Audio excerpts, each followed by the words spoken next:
berikut saya akan menjelaskan keunggulan yang dimiliki oleh jenis cabai rawit hijau Pelita 8F1 ya teman-teman. Simak terus videonya sampai selesai bagi teman-teman yang ingin membudidayakan tanaman cabai rawit hijau Pelita 8F1 agar teman-teman paham bagaimana cara kita dalam proses pembudidayaan tanaman cabai rawit Pelita 8F1 ya teman-teman. Dan kemudian spesifikasi atau keuntungan yang kemudian akan kita peroleh daripada cabai. Assalamualaikum warahmatullahi wabarakatuh. Om Swastiastu, Namo Buddhaya, salam kebajikan. Berjumpa kembali dengan saya Bos Tarong, info ragam pertanian inovatif, kreatif, dan bermanfaat. Pada video kali ini saya akan menjelaskan tentang spesifikasi atau kelebihan dari tanaman cabai rawit hijau Pelita 8F1 ya teman-teman. Tetapi sebelumnya bagi teman-teman yang baru bergabung atau baru menemukan channel ini, seperti biasa like, comment, share, dan subscribe agar channel ini semakin bermanfaat, karena subscribe itu gratis ya teman-teman. Sebagaimana yang telah saya jelaskan sebelumnya bahwa sebelum kita menanam berbagai macam jenis tanaman cabai, tentunya kualitas benih memang harus diperhatikan ya, atau memang harus perlu diutamakan ya teman-teman. Karena kualitas benih inilah yang kemudian akan menentukan hasil kualitas dari tanaman yang kita miliki ya teman-teman, termasuk proses penanaman, proses penyemaian, perawatan, dan tentunya hasil panen ya teman-teman. Karena memang untuk jenis cabai rawit hijau ini adalah cenderung lebih stabil atau lebih aman ketimbang kita menanam cabai rawit putih ya teman-teman. Dari segi perawatan dan segi penanamannya pun memang cenderung terhindar dari ketujuh penyakit yang sudah saya jelaskan ya. Dan kemudian sekarang saya akan mengulas kembali tentang 7 penyakit tanaman yang biasanya sering menyerang tanaman cabai yang teman-teman miliki ya teman-teman. Yang pertama adalah jenis tanaman cabai yang biasanya menyerang tanaman cabai yang kita miliki adalah rebah kecambah ya. Ini rebah kecambah ini memang terjadi ketika kita dalam proses melakukan penyemaian di tempat penyemaian ya teman-teman. Dan kemudian antraknosa ya teman-teman. Setelah antraknosa itu fusarium, setelah fusarium adalah bercak daun atau disebut juga dengan frog ash, dan kemudian busuk bakteri pada cabai. Yang keenam adalah keriting yang biasanya terjadi pada tanaman cabai, keriting daun ya teman-teman. Yang kemudian yang terakhir adalah mozaik daun. Itu adalah biasanya jenis penyakit yang biasanya menyerang tanaman cabai yang kita miliki ya teman-teman. Nah kemudian kenapa saya tertarik dalam proses budidaya tanaman cabai rawit Pelita 8F1 yang seperti teman-teman simak ini? Karena memang dari ketujuh macam penyakit yang saya jelaskan tersebut memang cenderung tidak terjadi pada tanaman cabai rawit Pelita 8F1 ya teman-teman. Karena memang jenis cabai rawit Pelita 8F1 sangat baik kualitasnya teman-teman, meskipun sekali lagi saya tekankan bahwa saya memang tidak terikat suatu produk apapun, real murni. Ini adalah channel berbagi ragam informasi pertanian agar manfaatnya dapat dirasakan oleh teman-teman, khususnya yang ingin membudidayakan tanaman cabai ya teman-teman. Ini sebetulnya adalah proses budidaya tanaman cabai rawit Pelita 8F1 yang keempat musimnya yang saya lakukan ya teman-teman. Dari awal tahun dari 3000 batang, kemudian 600 pohon, dan ini sekitar 2000 pohon ya teman-teman dari budidaya tanaman cabai rawit Pelita 8F1 yang saya miliki ya teman-teman. Dan kemudian spesifikasi atau keuntungan yang kemudian akan kita peroleh daripada cabai rawit Pelita 8F1 ini, yang pertama adalah dia memiliki buah yang besar seperti ini ya teman-teman.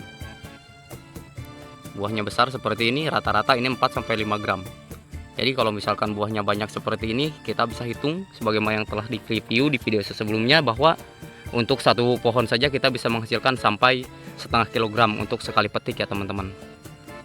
Dan kemudian untuk cabai rawit Pelita 8F1 ini juga dia bisa tumbuh sekitar antara 80-90 cm ya, tergantung kondisi tanaman yang teman-teman miliki. Jikalau memang nutrisi yang teman-teman berikan itu cukup, artinya nutrisi yang teman-teman berikan itu baik, maka tumbuhnya ini bisa sampai 120-130 cm ya teman-teman, dibandingkan dengan cabai rawit bara ya teman-teman. Cabai rawit bara itu hanya sekitar 60-70 cm ya teman-teman.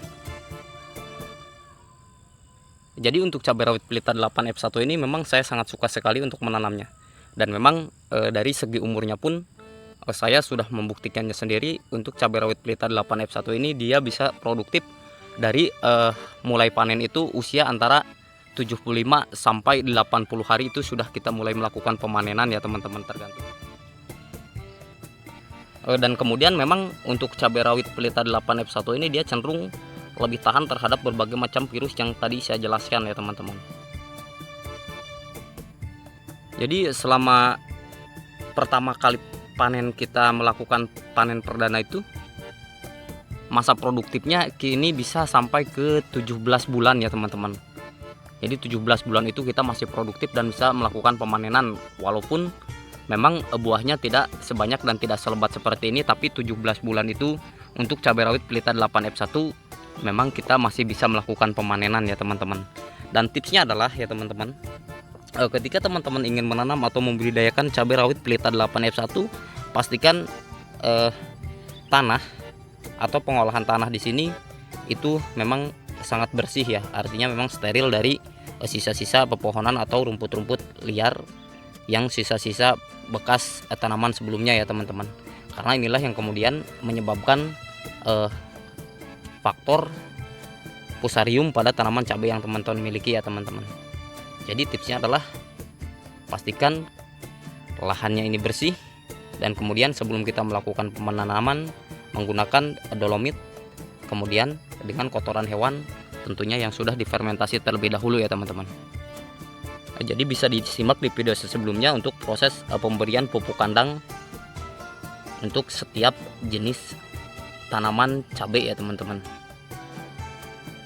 Dan kemudian juga ada yang bertanya di channel YouTube saya, katanya Bang, bagus mana untuk cabai rawit hijau dibandingkan dengan cabai rawit putih seperti ini ya teman-teman. Bisa teman-teman simak, ini adalah sebelahnya adalah cabai rawit kaliber ya teman-teman, masih dalam proses pengembangan ya. Karena memang untuk seperti biasa ya, kalau ingin membudidayakan tanaman cabai, biasanya kalau saya menanam sedikit dulu untuk proses percobaan, dan barulah nanti setelah caranya atau ilmunya saya kuasai, barulah saya menanam dalam jumlah yang banyak ya teman-teman. Ini adalah jenis cabai rawit kaliber, bisa teman-teman simak ya. Jadi saran saya adalah baik pun menanam cabai rawit pelita 8F1 seperti ini di sebelahnya deh, ataupun teman-teman ingin menanam jenis cabai rawit kaliber atau cabai rawit putih seperti ini, silahkan ya teman-teman. Tapi saya sarankan khusus untuk petani pemula ya, ini khusus untuk petani pemula, lebih cenderung dan lebih cocok kita membudidayakan jenis cabai rawit pelita 8F1 seperti ini dulu ya teman-teman. Karena untuk jenis cabai rawit pelita 8F1 saya rasa untuk para petani pemula pun yang ingin membudidayakan tanaman cabai, saya rasa itu akan langsung bisa ya, selama proses dan tata caranya teman-teman betul ya teman-teman dalam prosesnya.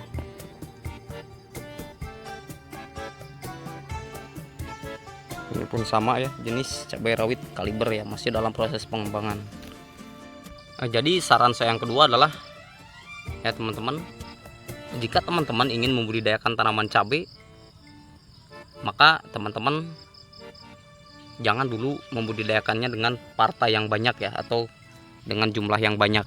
Artinya teman-teman bisa melakukan uji coba di lahan sempit atau di lahan terbatas, termasuk dalam pot di depan rumah. Dan nantinya kalau memang ilmunya sudah dikuasai, tata caranya sudah dikuasai, atau simak terus video-video sebelumnya untuk tata cara penanaman tanaman cabai, barulah kita membudidayakan tanaman cabai dengan jumlah yang banyak ya teman-teman, agar nantinya kualitas panen yang teman-teman hasilkan itu cenderung lebih banyak ya teman-teman, dan lebih maksimal.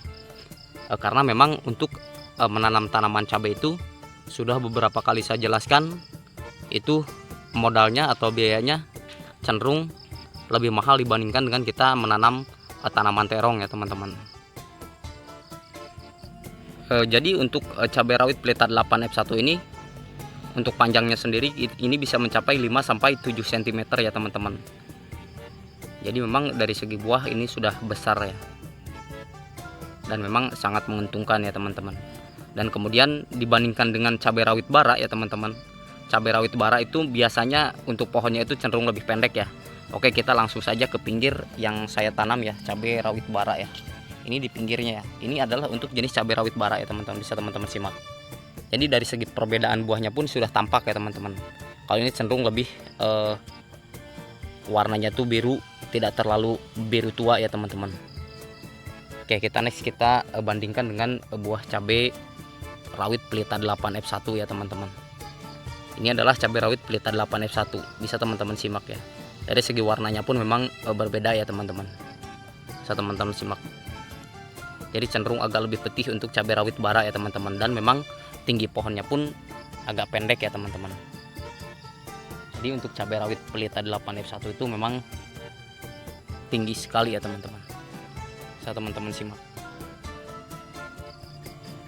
Tentunya bagi teman-teman yang ingin membudidayakan tanaman cabai, khususnya tanaman cabai rawit pelita 8F1 atau cabai rawit bara seperti ini, silahkan di kolom komentar bertanya bagaimana caranya, maka sebisa mungkin akan saya jawab ya, sesuai dengan pengalaman yang saya telah alami selama 4 musim membudidayakan tanaman cabai rawit pelita 8F1 ya teman-teman.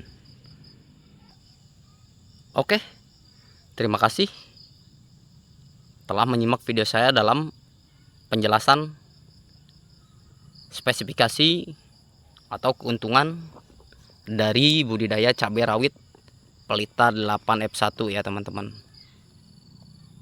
Kurang lebihnya mohon maaf. Kalau ada pertanyaan silahkan di kolom komentar. Akhir kata, assalamualaikum warahmatullahi taala wabarakatuh.